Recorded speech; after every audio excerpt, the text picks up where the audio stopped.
Alright, well, hello again. It's been a while since I posted a riding video. So I'm out here on the hill climb on the street. So my plan for today, for this ride,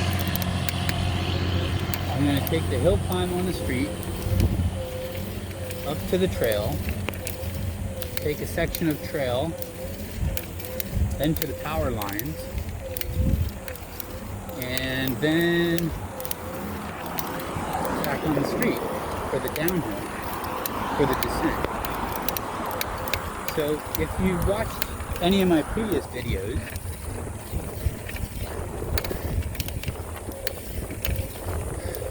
you might recognize some of these sections, but I've never posted a video including all of them put together as a complete circuit.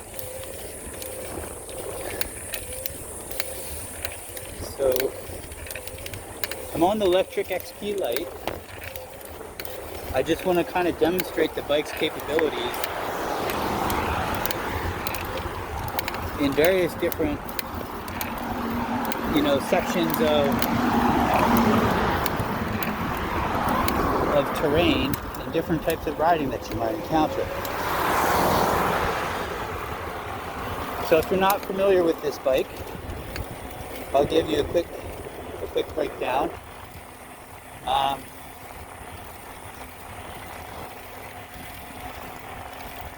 It's a decent little bike. It's essentially, it has 5 pedal assist settings plus a twist throttle.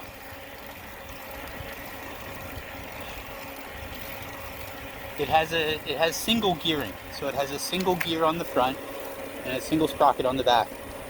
But it has the 5 different pedal assist settings, which essentially act like gears. So right now I'm just in pedal assist 2, and I'm not using the twist throttle at all.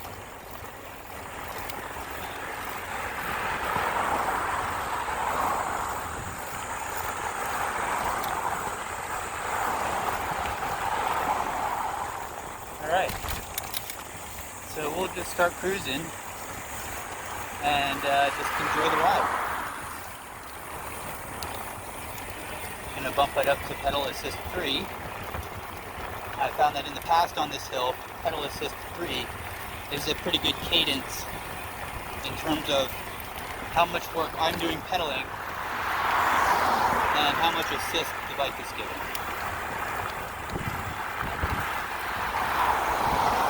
It's also a fair middle point in terms of if you want to conserve the amount of energy that you have in the battery pack.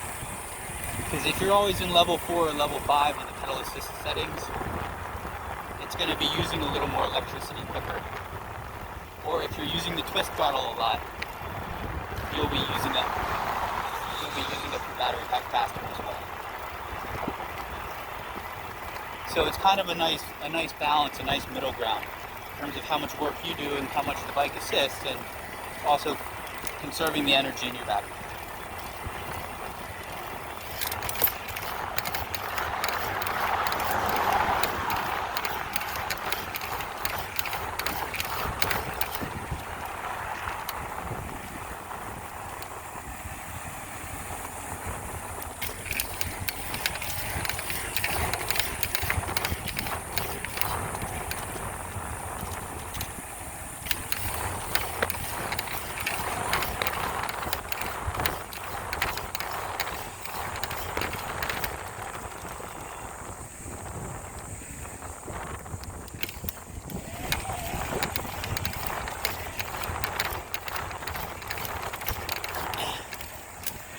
I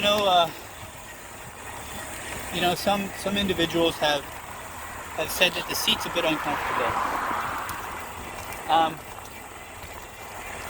I found that, after putting 100 miles on it or so, the seat has become more comfortable, and it also needed to be adjusted. So that's important. You want to get the seat adjusted to where it's comfortable for you. In terms of the angle of the seat, because you can tilt it up or down, you know, the nose and the back of the seat, as well as adjust the height. And the foam, you know, foam needs to be broken in too, so it gets a little bit softer after a while. That said, if you do sit in the saddle for a long period of time, you will get a little saddle sore. I tend to do a fair amount of riding standing up out of the saddle, and that certainly helps.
Whew, it's hot.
here we're coming up on the junction with the trail.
Oh man, it's nice out here.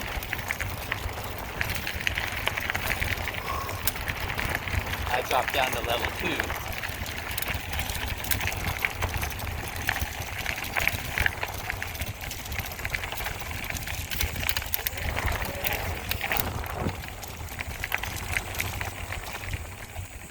You know, something that I mentioned in some of my other videos that's really interesting is like,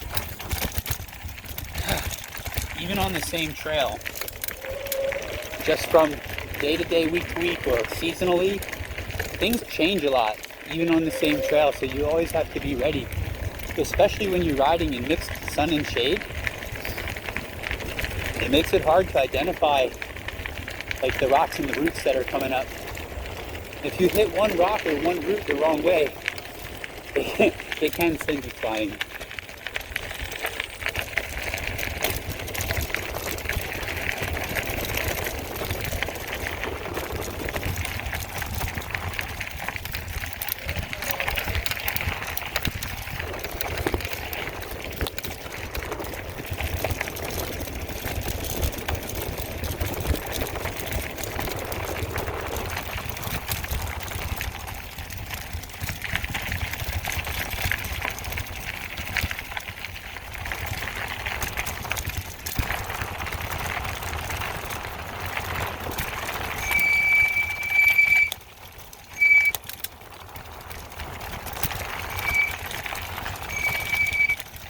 I pull little tips just for riding on these downhill sections. You want to have 2 fingers on the front brake and 2 fingers on the back brake. Generally, you kind of use them simultaneously in conjunction with one another. The majority of your stopping power is in the front brake, but obviously you don't want to put too much on it because then you can lock the front tire up, and that's not a good situation.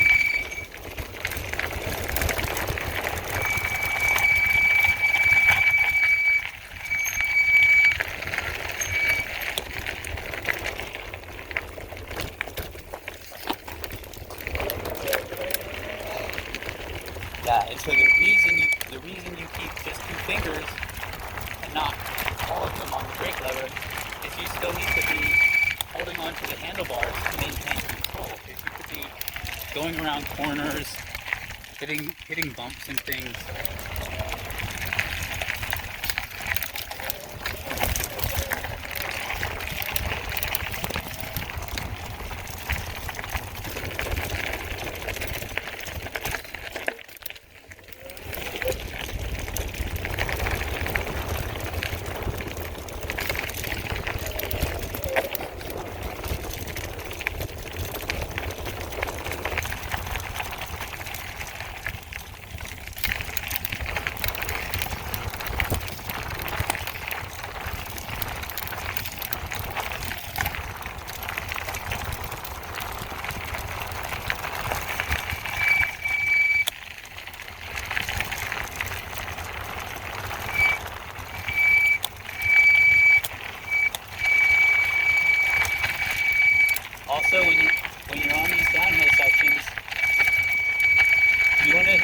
you want to shift your center of gravity back. And, you know, here's another tip. I see a lot of folks ride and the seat is really high. Well, if the seat is too high, when you find yourself in that situation and you're going downhill fast and you need to slow down, the seat can be in your way if you're trying to switch your center of gravity back. Hello.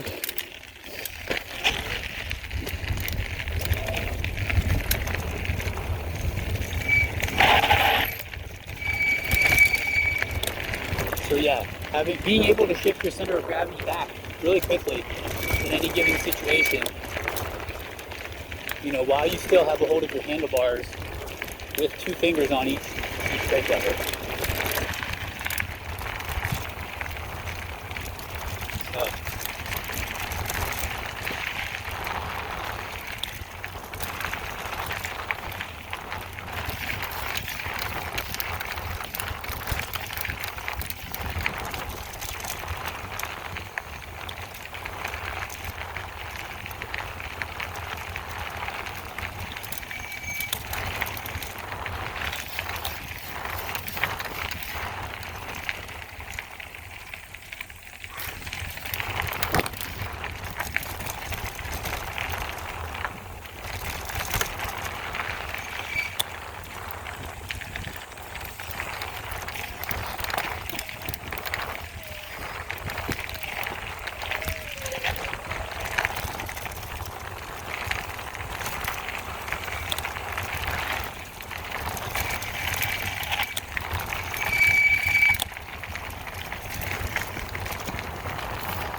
whew.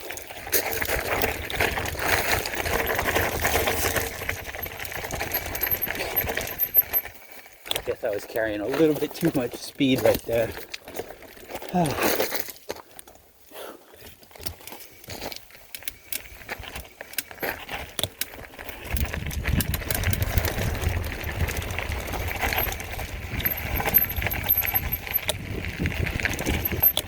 What the heck, let's do a few more hill climbs.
I seem to have lost the twist throttle.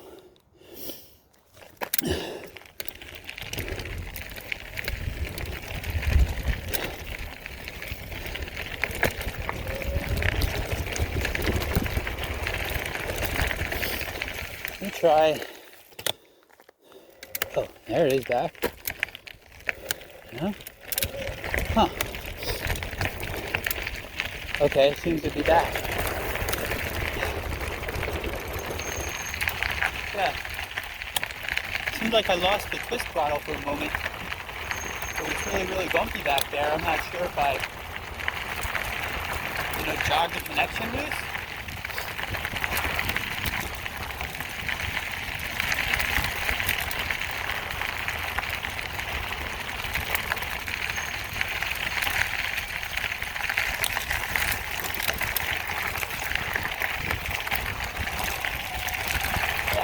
This throttle is back working fine again. I did try to push that wire back into the housing, right next to the grip. So maybe I know that I believe you can unplug those, so possibly that loosened up on those bumps.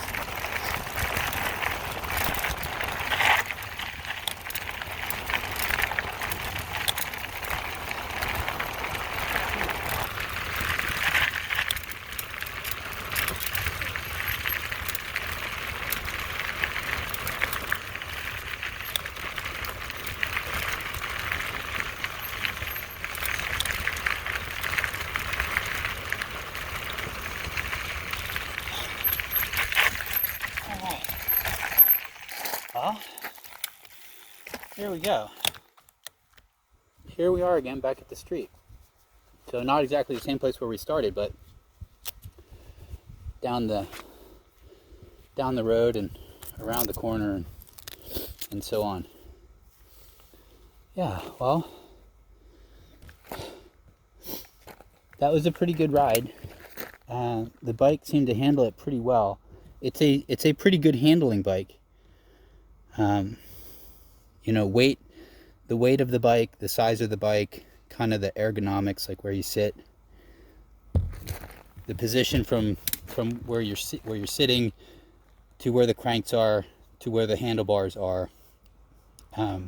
It's pretty comfortable, at least for me. So I think that that's it for now, and I will say until next time.